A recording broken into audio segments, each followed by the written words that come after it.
Down the Biscayne. Yikes. 5 on the floor. Ride for my dogs. Where here's the thing. You can check the score. Hustle hard, couple scars. Wearing rubber frauds. Just like Butler said, you in trouble, y'all. Kept the flow playing. Got it all banned. Y'all seen the block. Stop with one hand. And Pat we trust. Inspire, have the guts. We're here to bring the heat. Y'all can hang it up. Welcome to 5 on the Floor, a daily insider show on the Miami Heat and the NBA, featuring Ethan Skolnick, Greg Sylvander, and Alex Toledo, plus others from the 5 Reasons Sports Network.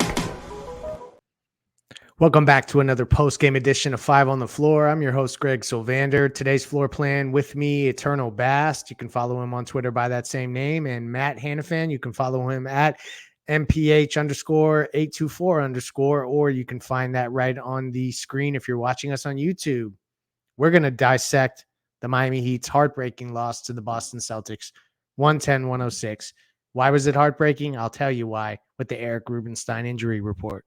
And now it's time for the official 5 on the Floor injury report, sponsored by our friend Eric Rubenstein, the personal injury attorney. Born and raised in Lauderdale, Florida, lives in Miami, went to St. Thomas. He's a South Florida guy and a huge Miami Heat fan. But the important thing is he can help you get your money that you deserve when something happens to you. So reach out to our guy, Eric Rubenstein.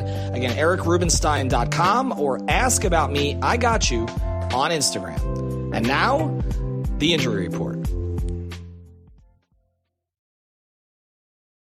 So the injury report, it's a mixture of things. One, we'll address on the show that Jimmy Butler is out. He's taking a leave of absence due to a death in the family. And there'll be updates as they become appropriate. That's per his agent, Bernie Lee. That's a tough situation on behalf of this show and everyone at the network who covers Jimmy Butler. I think we want to say our heart goes out to him and his family. So, and as also somebody who lost a parent in the last calendar year and has gone through similar things, I know what that's like to some degree. I don't know who in his family he lost. We don't know the details. It's none of our business, nor should it be, but our heart goes out to him. That was the first really heartbreaking blow of the day. Then as the game unfolded, we had an injury to Josh Richardson. Looks like something happened to his shoulder, separated shoulder, something like that. And then Terry Rozier went down with what looked like a knee injury. None of it looked good. None of the players returned. I'm teeing all this up to say that it was about as bad as the game could have gone from an injury perspective. You lost 2 primary backcourt players. Jimmy Butler, you don't know when he'll be back. I wouldn't expect him back until after the All-Star break. That's just a tough blow. That's your injury report today. It's a tough one. There's not really much other to say than if they can weather this stretch, that'll be a blessing. I don't know how they're going to do it. Tonight, they really had a valiant effort. Eternal, I'll come to you first. Your thoughts on just the news of the day, how to process it as a observer and analyst of the team, and also just your general thoughts on the game. We'll get into the finer points, but your general thoughts on the game against Boston today that they lost 110-106. I mean, it's always tough whenever you're without your leader, and especially when you're without one of your guys. In Jimmy Butler, who's dealing with a death in the family, and grief is always hard, especially when it's a friend. And so, for these guys, they're teammates, and they're always on the road with each other. They're always around each other in a very, very long season. And so you miss not only what Jimmy can give you on the court, but you miss his presence in the locker room. And now you don't know how long Jimmy's going to be out appropriately because of this. And so, that was already on people's hearts and minds going into this game. Miami didn't come out flat, right? Like, they didn't come out flat. Both teams, came out pretty rough. It was an earlier start of the game. Then I think probably in the second quarter is when it happened to Josh. Josh had been playing pretty well. We had just said this on playback. Josh had been playing pretty well past few games. And then it looks like a dislocated shoulder. And you could just hear the air get sucked out of the building when Josh went down in pain. because Josh is one of those very good vibe players. And so that was very, very sad. And then as Miami's trying to fight back, Terry is having a, somewhat good game, giving a lot of heart as well. And Terry goes down, scores what should have been an and one, and he can't make the free throw. He can't shoot the free throw because he goes out off the court, having to be helped out. And man, that it was very deflating. But shout out to Miami for fighting to end this game. So, Matt, I'll come to you for any dose of positivity, and we're going to try to find the positive in what otherwise was a tough pill to swallow. The Heat did fight back in this game. They covered the spread for those out there that care about that kind of thing. Shout out to Matt. And also, they showed a scrappy, valiant effort there. It came up short. What the hell do you think they're going to do going forward? Like, just let's cut the chase. And we'll get back to this game in a minute here. How do you see them handling this multiple player? They lost 3 players basically today. From your view, where do they go from here? We're going to see a lot more on-ball Tyler. I know over this recent stretch, we've talked a lot about him playing more off-ball, him getting set up more from Terry Rozier, from some of the other guys is more of like a spot-up threat. And I think now, obviously, with Jimmy out for the next couple weeks or so with his family situation, our condolences go out to him and his family, of course. And then with the injuries to Terry and Josh, we don't know the official prognosis of it yet, but if it's like a dislocated shoulder for Josh, he's probably out a month. With Terry, who knows we don't know if it's an ankle or a knee injury officially. Spo said an ankle injury. The Heat said knee injury. Hopefully it's like not hopefully, but like if it's like an ankle injury or like a high ankle sprain or something, that's better than a long like knee injury that could sideline him for the rest of the season. But from that perspective, we're going to see a lot more Tyler on ball. I talked about this a little bit on Playback. If y'all haven't subscribed to Playback, please go subscribe to the 5 Reasons page on playback.tv. I think we're going to see a lot more Jaime. And like we haven't over this kind of like last maybe month and a half, like we haven't seen Jaime be as productive or as involved in the offense as we may have liked to have seen from him. And that's just because of like the role allocation of different players. And so I think that he will be involved more, even though he does still have that lingering groin injury, which could be a little bit scary. We'll see more from Duncan. We'll see some Jovic. Maybe we'll see some. We'll get a steady dose of Highsmith. Like we're going to just see a lot more guys. Like we're going to see obviously a lot of Caleb. And then maybe even we see Alondas Williams, who just signed a two-way contract a couple of days ago. So it's like we're going to be seeing guys who are going to be playing into bigger roles now with especially these 2 guys out, but specifically Tyler and Jaime, I think we're going to key in on. And obviously they're going to run offense through Bam as well, run offense through Duncan as well. Like they're going to do that stuff too. But I think those 2 guys see a specific uptick relative to what we've seen recently from their production over these next several games, leading into the All-Star break and then potentially out of it, depending on how healthy these guys are and the official prognosis of their respective injuries. Yeah, see, it's difficult because you talk about the prognosis of the injuries, and Jimmy was going to be out. And I thought, you know what? Terry and Bam can get in a groove. They'll have Tyler. They can weather that storm. Then Josh goes down. You're like, well, that's one backcourt player, but they can weather that storm. Lean on Terry and Tyler more. Then Terry goes down. And that's just a tough pill to swallow. I don't really know 100% how to process that yet. I don't think the team probably has. We'll know more soon. But they did really fight back today. If they come with that kind of effort in most games, they're going to get good results. So that if we're going to take anything from that game, it's that.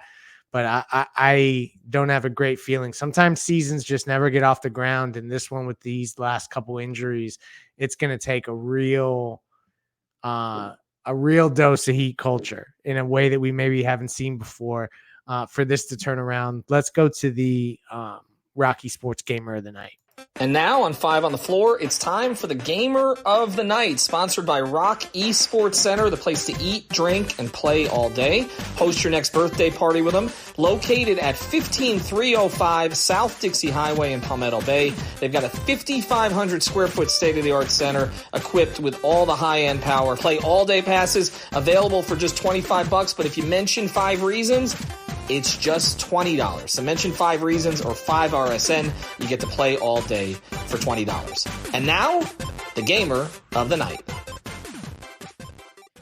Gamer of the Night has to be Jason Tatum, 11 to 20, 26 points, 10 rebounds, 9 assists, 2 blocks in 38 minutes. So he had a great game. And that's all I'm going to say about him. We're moving right along.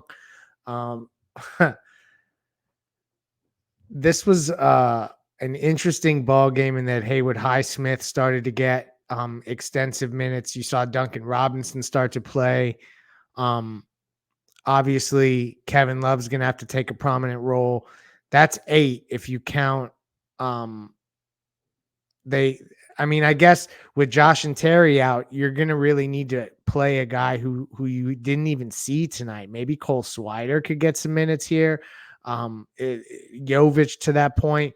It's a difficult thing. I don't know how they're going to make sense of the rotation. As we look ahead, Eternal, do you think that who the hell are they going to start in the next game? Like I am at a spot where I'm looking at this and I'm like, okay, they've lost Terry. It would be easiest to insert Josh. You don't have Josh. Where do you go from here? Who is the primary ball handler? Are we leaning in? Is this the Tyler Hero era? I mean, Jesus Christ, man. Like, you don't have Terry, you don't have Josh. You know, you already had Jaime starting today in place of Jimmy. I don't know what their lineup is going to look like. I mean, maybe they bring up a Lundis. Maybe they start a Lundis next game. They don't have any choice. They're going to have to play Nico, I think. Just because you're down so many bodies. Yep. Again, you don't know how long Jimmy is going to be out. You don't know how long Terry and Josh are going to be out. And so I think this makes it very complicated, not only for the next 2 games, Greg, Matt. It makes it complicated for tomorrow with the buyout. Like the next couple of weeks, because you don't know how any of this is going to play out. So, well, and to that point, let me just quickly give everyone a rundown of the schedule coming up. They go at Milwaukee, at Philadelphia, at New Orleans, at Sacramento, at Portland, and at Denver. That's the remainder of February. That's difficult to now have to go on the road after that game against Boston, losing all these players. I don't want to say that the season's over because that would lack guts, but this is the stretch that can bury them and pull them out of contention for even playing spots. And so that's crazy to me. Do you see them? I'm kind of at a loss for words. How do they even begin to survive that stretch? Do either of you, can they shoot above their heads and survive to go 500? How do y'all feel about this upcoming road trip? It's got to start on the defensive end. And we've seen so many different times throughout, I'm not even going to use this season as an example. In previous Heat seasons, when their back is up against the wall, they respond. That's especially for a road trip like this, even though there is the All-Star break to break that up a little bit. Yeah. This is a time where Spo will rally guys together and be like, okay, it's next man up mentality. This feels like a rallying of the troops moment for everyone involved. And again, it's hard to say that now because they did lose today, even though they did show tremendous resolve in their effort after the 2 injuries that happened, in addition to having Jimmy out. But you think about this, how we ended the game today. They showed tremendous resolve against the best team in the league. It's just not enough. It just wasn't enough in the end. But you can still, against Milwaukee, against Philadelphia, against New Orleans, against Sacramento, against Portland, against Denver, you could at least, I don't know what they'll go over this particular stretch, but like this is like a rallying of the troops moment. Yeah. And I feel like we've seen them respond, whether they go 3-3 or whatever the case is.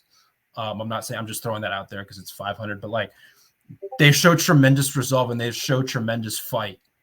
And I think like it's got to start on the defensive end. They got to be physical. You got to play above your weight. We've talked about this countless amounts of times with the lack of size that they have. You got to be a little bit more physical. You got to have that dog in you. You got to have a little more dog in you throughout the 6-game stretch and further along into the season. And we've seen at least over these last few games them be a little bit more physical. Really, after that film review session that they had, then be a little bit more physical in the defensive end. But now you got to kick it up a couple notches, and I think there's potential for them to do that over this 6-game stretch and beyond, which will be an incredibly tough 6-game stretch. It will, and this is a team that needs an all-star break like right now. Let's go to the Insurance by Lynette play of the night. And now it's time for the Insurance by Lynette play of the night, sponsored by insurancebylynette.com, an A-aggressive insurance agency. You can reach out to our friend Lynette at 954-581-8800. That's 954-581-8800, or insurancebylynette.com. That's insurancebylynette.com with 2 N's and 2 T's. Your best play for auto insurance, homeowners insurance, condo insurance, life insurance, or a retirement program. Reach out to Lynette at insurancebylynette.com. The Insurance by Lynette aggressive play of the night was Duncan Robinson sticking up for himself. Damn it. I'm not picking one of them Celtics players. And any play that they made, Duncan showing up and not backing down from Jaylen Brown and anyone else that was on the Celtics, that was the play of the night for me. We don't have much else to say about this game because it was a heartbreaker just from by virtue of the injuries. So Eternal, Matt, final thoughts. Eternal, I'm coming to you first. Man, you just pray for the best. You pray for the best in regards to Terry and Josh. The Heat didn't do anything at the deadline. We've already beat that horse dead.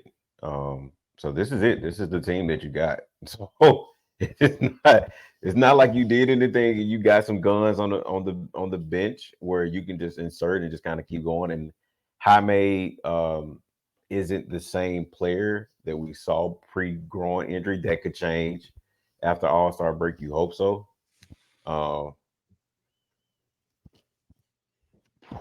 Man, just hope they make it out of it. Hope is not a strategy, but we have to hope, I guess. Yeah, I mean, this is one of them situations where you just have to hope. So you just hope that Miami gets good news in regards to, I saw the tweet, Terry and Josh are due for MRI tomorrow. Okay. You hope that turns out well, and you hope that Miami can go 1-1 this week at least.